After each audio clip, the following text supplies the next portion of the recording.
Assalamualaikum warahmatullahi wabarakatuh. Perkenalkan, saya Samsul Hidayat, mahasiswa PPG dalam jabatan tahun pelajaran 2023 Angkatan Ketiga Universitas Muhammadiyah Purwokerto. Pada hari ini, saya akan melakukan praktek pembelajaran dengan model pembelajaran problem-based learning dengan pendekatan scientific tepat. Mari kita saksikan bersama videonya. Kita buka dulu. Assalamualaikum warahmatullahi wabarakatuh. Waalaikumsalam warahmatullahi wabarakatuh. Selamat pagi semuanya. Sehat semua ya? Alhamdulillah sehat. Baik, ada yang tidak hadir hari ini? Atau hadir semua? Hadir semua ya? Iya ya. Oke, baik. Baik, sebelum kita memulai untuk kegiatan pembelajaran hari ini, mari kita awali dengan sama-sama berdoa. Terlebih dahulu menurut agama dan keyakinan kita masing-masing, berdoa dipersilakan.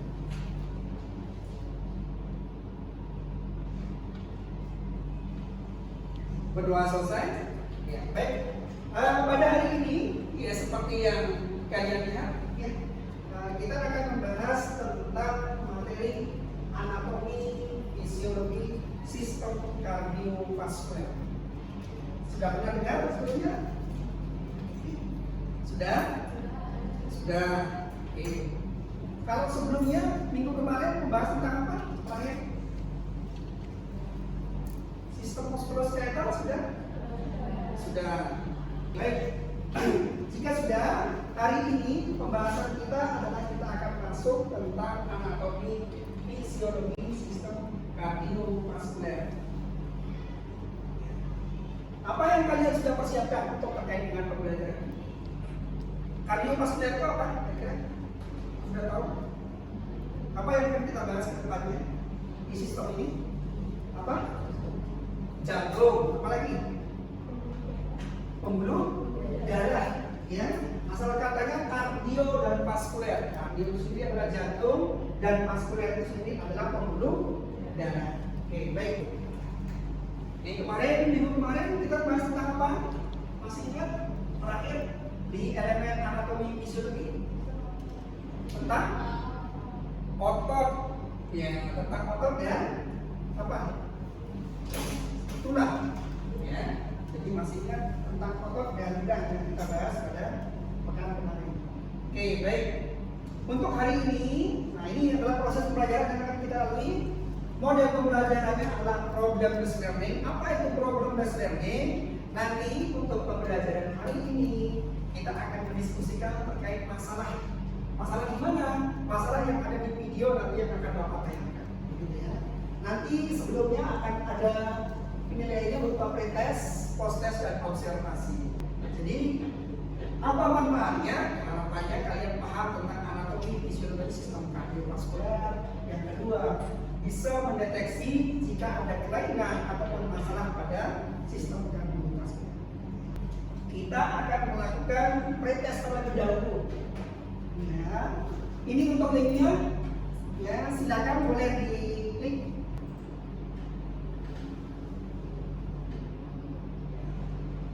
Jadi permainannya adalah silakan kalian menggabungkan, ini udah waktunya ya, menggabungkan dari pernyataan di atas diletakkan ke salah satu kolom yang kosong itu. Ini seperti ini. Oke, baik. Hasil pretestnya yang ada di kolom pertama ini. Oke.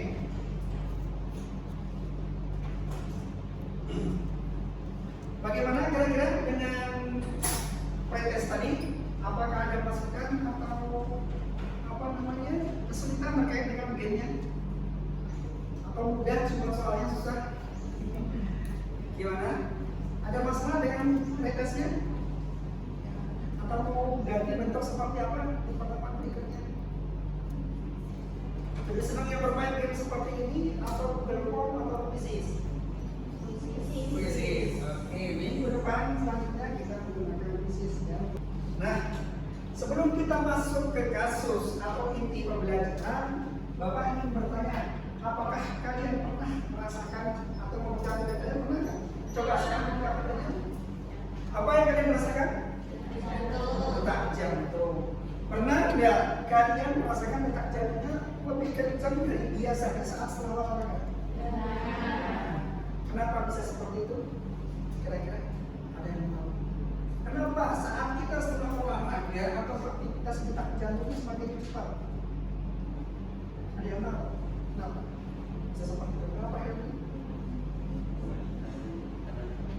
Mengembalikan tenaga lagi. Enggak mungkin. Apa? Oke, untuk mencukupi kebutuhan metabolisme dalam tubuh, ya. Karena jantung itu sendiri kan memompa darah. Di dalam darah itu ada zat-zat seperti oksigen, nutrisi yang dibutuhkan untuk proses metabolisme. Sedangkan apa tujuan pembelajaran kita pada hari ini adalah yang pertama, menguraikan anatomi fisiologi jantung dengan benar. Yang kedua, menguraikan anatomi fisiologi darah dan pembuluh darah dengan benar. Dan yang ketiga, menganalisis masalah pada jantung dan pembuluh darah dengan tepat. Nah, yang bagian nomor 3 ini nanti akan kita diskusikan. Kita bagi kelompok menjadi 4 kelompok. Seperti yang Bapak sampaikan tadi, kita masuk ke pelajaran inti, kita buka dengan kasus. Karena tadi model pembelajaran kita adalah problem based learning. Artinya apa? Siswa diajarkan terkait dengan menganalisis kasus. Kita saksikan bersama videonya.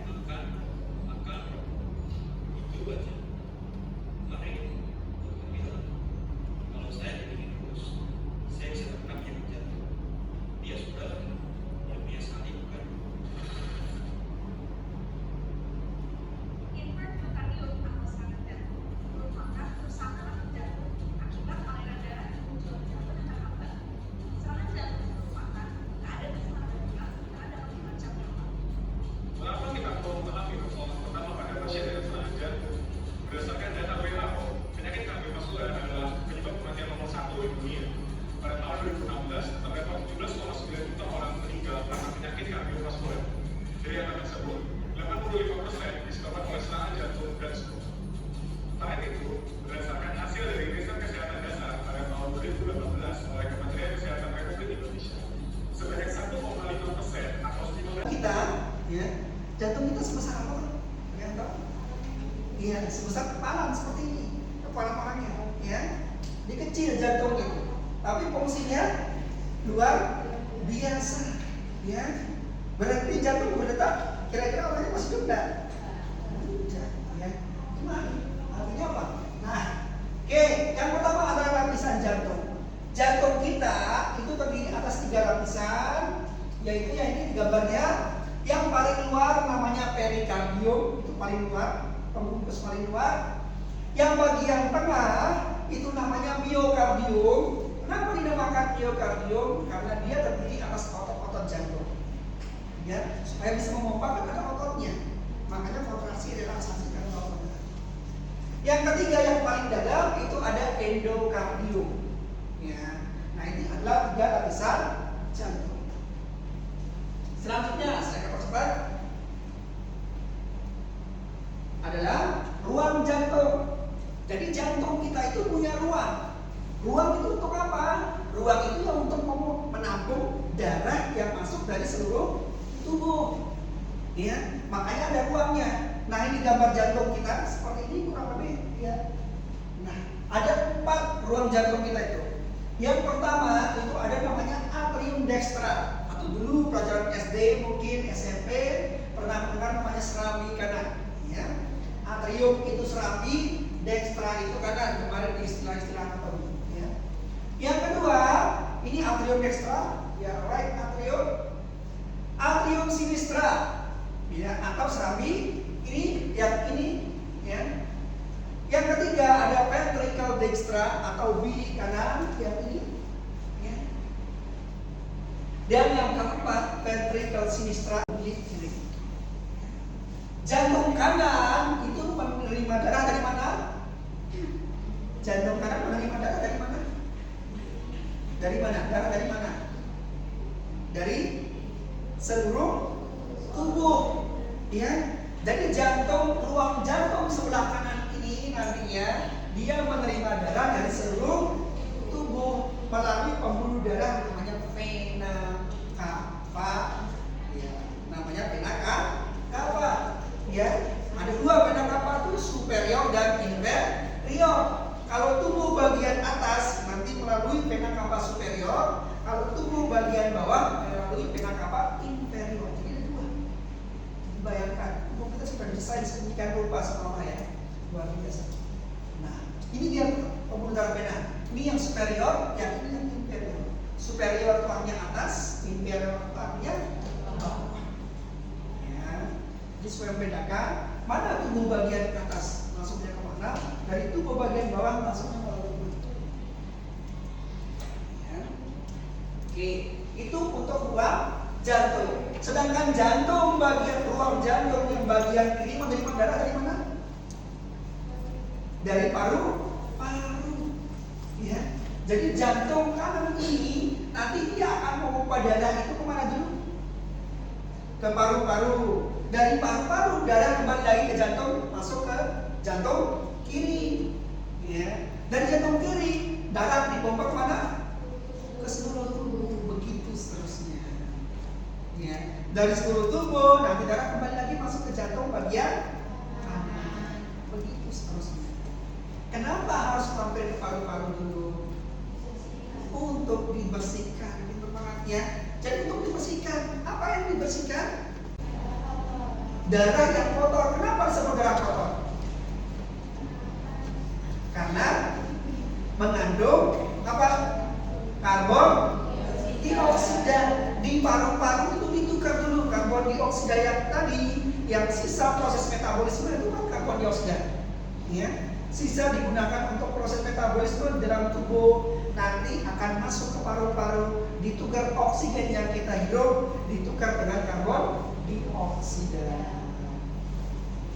Oke, itu sebagai pengantar. Silakan saatnya diskusi. Tugasnya dikerjakannya jangan di kertas itu, tapi dibuat di bentuk Canva, karena minggu depan kita presentasi.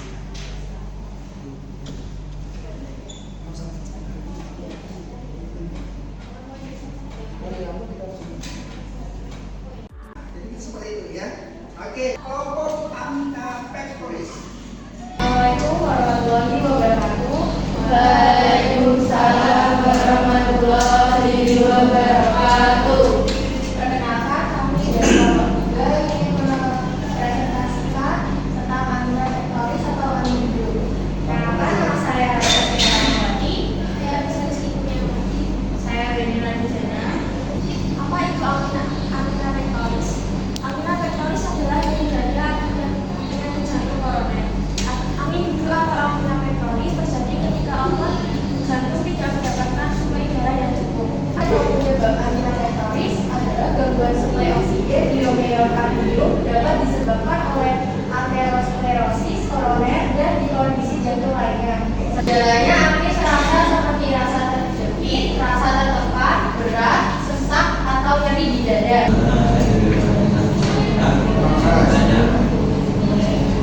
Salah satu penyakit Amina Pectoris adalah aterosklerosis.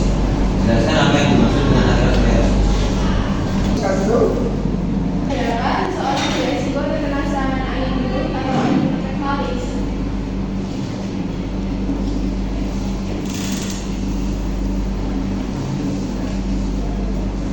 Bahwa usia seorang mulai beresiko terkena serangan jantung Amidu yaitu di atas usia 30 tahun. Assalamualaikum warahmatullahi wabarakatuh. Waalaikumsalam warahmatullahi wabarakatuh. Ini kami akan menjelaskan halaman fisiologi sistem kardiovaskular dengan metode definisi. Gagal jantung merupakan kondisi saat otot jantung melemah sehingga menyebabkan tidak mampu memompa cukup darah ke seluruh tubuh pada tekanan yang seharusnya. Ini berfungsi untuk mendeteksi pembesaran ukuran jantung atau penumpukan cairan di dalam paru-paru yang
banyak sekali penderita hipertensi.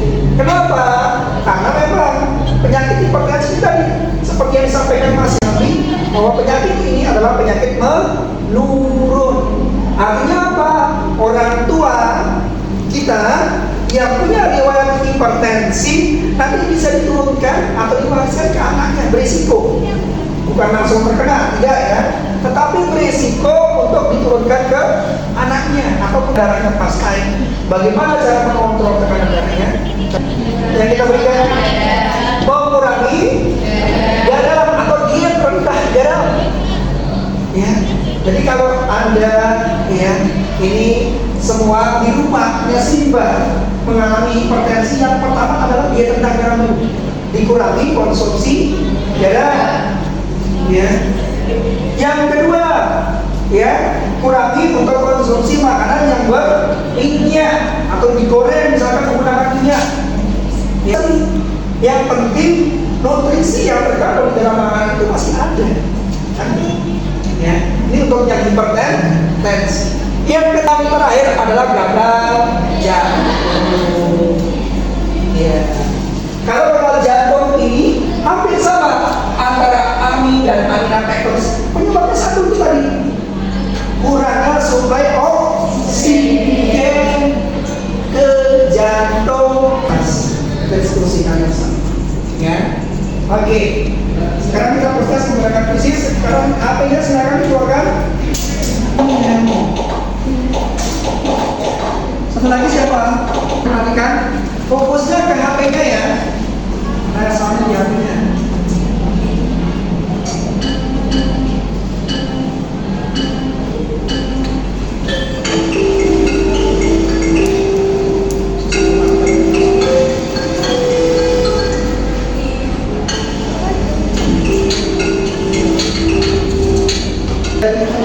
Semakin banyak acara bersyukur. Ini karena kita sudah mempelajari tentang anatomi fisiologi sistem kardiovaskuler. Minggu depan pertemuan selanjutnya kita akan mempraktekkan tentang pemeriksaan apa? Tekanan darah dan pemeriksaan itu ya. Itu untuk pertemuan selanjutnya. Baik, sebelum kita akhiri, mari kita tutup dengan sama-sama berdoa. Karena tadi kita awali dengan berdoa, maka kita tutup pula dengan berdoa. Semoga apa yang kita bahas, diskusikan pada pagi hari ini bisa menjadi tambahan ilmu bagi kita semua, ya, dan membuat kita lebih bersyukur kepada Allah Subhanahu wa Ta'ala. Silakan Mas Helmi untuk pimpin doa.